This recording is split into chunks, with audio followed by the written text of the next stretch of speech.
आइए खुदा के जिंदा और मुकद्दस कलाम में से ज़बूर की किताब ज़बूर नंबर 2 उसकी पहली आयत से लेकर 12वीं आयत तक हम किताब मुकद्दस में से तलावत करेंगे। कौमें किस लिए तैश में हैं? कौमें किस लिए तैश में हैं? और लोग क्यों बातिल ख्याल बांधते हैं? हाँ जी, खुदावंद उसके मसीह के खिलाफ, खुदावंद और उसके मसीह के खिलाफ जमीन के बादशाह सफ आराई करके, हाँ जी, और हाकम आपस में मशवरा करके कहते हैं जी, आओ हम उनके बंधन तोड़ डालें हाँ जी, और उनकी रस्सियां अपने ऊपर से उतार फेंकें। हाँ, वो जो आसमान पर तख्त नशीन है हंसेगा, हाँ, खुदावंद उनका मजाक उड़ाएगा, मजाका उड़ाएगा, तब वो अपने गजब में उनसे कलाम करेगा हाँ जी, और अपने कहर शदीद में उनको परेशान कर देगा। हाँ, मैं तो अपने बादशाह को अपने कोई मुकद्दस सयून पर बिठा चुका हूँ, हाँ जी, मैं उस फरमान को बयान करूंगा। खुदावंद ने मुझसे कहा तू मेरा बेटा है, आज तू मुझसे पैदा हुआ, मुझसे मांग और मैं कौमों को तेरी मिरास के लिए और जमीन के इंतहाई हिस्से तेरी मलकियत के लिए तुझे बख्शूंगा। तू उनको लोहे के आसा से तोड़ेगा, कुम्हार के बर्तन की तरह उनको चकनाचूर कर डालेगा।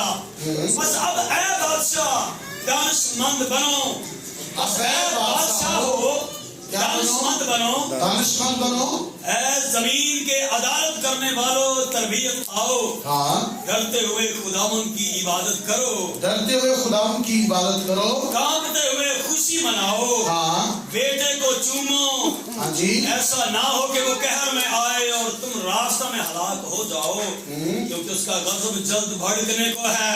हाँ जी, मुबारक हैं वो सब जिनका तवक्कुल उस पर है। आमीन, आमीन। सब बोले हालेलुया। अजीजों, नंबर 1, बाइबल मुकद्दस का कल्चर, बाइबल मुकद्दस का कल्चर जो है वो क्या है?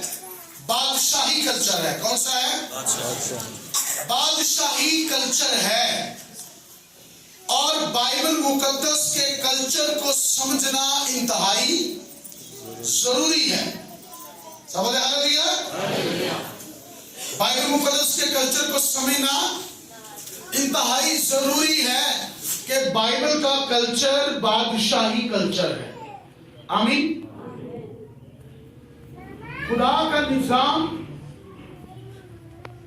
बाइबल मुकद्दस को मानने वाले, बाइबल मुकद्दस पर यकीन रखने वाले जितने भी लोग हैं, उनको ये हमेशा इस बात को याद रखना है कि खुदा के जो घर का निजाम है वो एरा वगैरह नहीं बल्कि बादशाही निजाम है। आमीन। आप जिसकी इबादत करने के लिए यहाँ पर मौजूद है वो क्या है? वो बादशाह है। वो क्या है? बादशाह। नंबर 1 वो क्या है? बादशाह है। और खुदा की बादशाही को पहली बार नहीं है, बल्कि खुदा की बादशाही अबदी बादशाही है। खुदा की बादशाही अबदी बादशाही है। इस बात को हमेशा हमें याद रखना है। इस बात को हमेशा इस बात को याद रखना है कि खुदा बादशाह है। खुदा क्या है? खुदा क्या है? और खुदा जो बादशाह है वो टेम्परेरी नहीं है बल्कि हमेशा के लिए। आमीन। दुनिया के अंदर जितने बादशाह हैं उनका एक वक्त था या वक्त है, वो कुछ वक्त के लिए आए और चले गए। और ये दुनिया का दस्तूर है। दुनिया के अंदर ऐसा ही हो रहा है। एक बादशाह आता है, चला जाता है, फिर दूसरा आ जाता है। पर खुदा की बादशाही अबदी बादशाही है। आमीन। आमीन। और खुदा जो बादशाही अपनी जाहिर करता है, बेशक वो पूरी दुनिया का बादशाह है, पर वो खासकर उनका बादशाह है जो उसके बच्चे हैं। आमीन। आमीन। और खुदा के बच्चे बड़े मखसूस लोग हैं। खुदा के बच्चे बड़े मखसूस लोग हैं, पूरी दुनिया नहीं है। हालांकि खुदा की बातचीत पूरी दुनिया पर है, खुदा सबका खुदा है। पर याद रखिएगा, जो बाइबल हमें इल्म देती है, बाइबल मुकद्दस के मुताबिक जो हमारी अप्रोच है, जिस मकाम तक हम पहुंचे हैं बाइबल मुकद्दस को बार बार पढ़ने से या सीखने से, या उस्तादों ने जो सिखाया है, या बाइबल जो सिखाती है, रसूल जो सिखाते हैं, वो ये है कि सिर्फ मुकद्दसीन खुदा के बच्चे हैं। सिर्फ मुकद्दसों पर खुदा की बादशाही है, सब पर नहीं। हालांकि मैं कह रहा हूं कि खुदा सारी दुनिया को नजर में रखता है, यहां तक वो नेक और बद दोनों को देता है, वो दोनों को रोटी देता है, वो दोनों को वसाइल देता है। अब दुनिया में अगर देखें तो राष्ट्रवादों के पास शायद किसी मोहल्ले में कोई राष्ट्रवाद उसके पास वसाइल कम हो, पर गुनहगार लोगों के पास ज्यादा हो।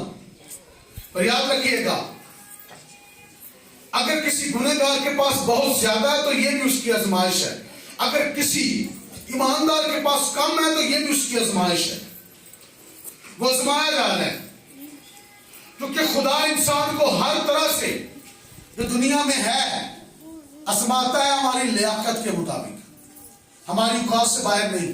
जितनी हमारी औकात है, जितनी हमारी एबिलिटी है, जितना हम सह सकते हैं, खुदा हमें उसमें से गुजारता है।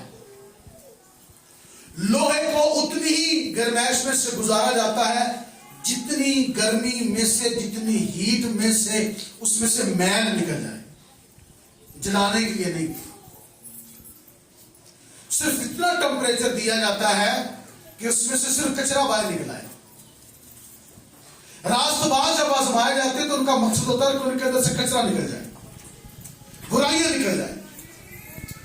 पर कुछ लोग ऐसे हैं कि जब उन पर मुसीबत आती है, दुख आते हैं, तो मजीद कचरे में चले जाते हैं, मजीद गंदगी में चले जाते हैं। कुछ ऐसे अक्लमंद होते हैं कि वो धंसकर मुकाबला करते हैं, वो कहते हैं कोई प्रॉब्लम नहीं। वो अय्यूब की तरह कहते हैं, खुदावंद ने दिया, खुदावंद ने लिया, उसी का नाम मुबारक। हालेलुया। वो खुदा को मुबारकबादी पेश करते हैं, वो खुदा को मुबारक ठहराते हैं, वो खुदा में खुश नसीब ठहरते हैं। हालेलुया। तो ये खुश नसीबी है उन लोगों की जो समझदार है। सब बोले हालेलुया। तो खुदा का कल्चर जो है, या बाइबल का जो कल्चर है, वो बादशाही कल्चर है। आमीन आमीन। सब बोले हालेलुया। पर अब हम इस हवाले की तरफ आते हैं कि यहां पर ये जो हमने बाब पढ़ा है, ज़बूर नंबर 2 जो पढ़ा है, इसके अंदर हमें ये नजर आता है कि ये दाऊद बादशाह ने लिखा है। किसने लिखा है? दाऊद बादशाह। दाऊद ने लिखा है। किसने लिखा है? दाऊद। और दाऊद भी बादशाह है। याद रखिएगा, जो मुखालफत थी वो दाऊद की भी थी। किसकी? दाऊद की बादशाही भी थी। दाऊद भी बादशाह था, और दाऊद को बादशाही मिलने की वजह से दाऊद की मुखालफत हो रही थी। क्या हो रही थी? उसकी मुखालफत हो रही थी, और पहली मुखालफत उसके घर से हुई। मतलब उसी के बादशाह ने, उसी के ससुर ने उसकी मुखालफत की। और दर हकीकत उसकी जो मुखालफत है वो बंदा नहीं कर रहा था, उसके अंदर कोई और था जो उसकी मुखालफत कर रहा था। क्योंकि वो जानता था कि दाऊद जो बादशाह लिया गया, ये खुदा की मर्जी से लिया गया। किसकी मर्जी से? खुदा की मर्जी से लिया गया है। क्योंकि बनी इस्राइल ने जब पहला बादशाह मांगा तो खुदा को इस बात पर नाराजगी हुई। ये बात नबी को भी बुरी लगी और ये बात खुदा को भी बुरी लगी, दोनों को।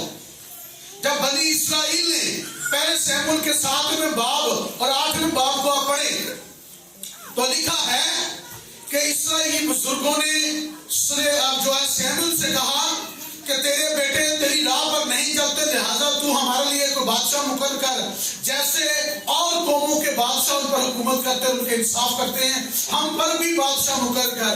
कलाम में लिखा ये बात सैमुएल को बुरी लगी। और फिर क्या लिखा है?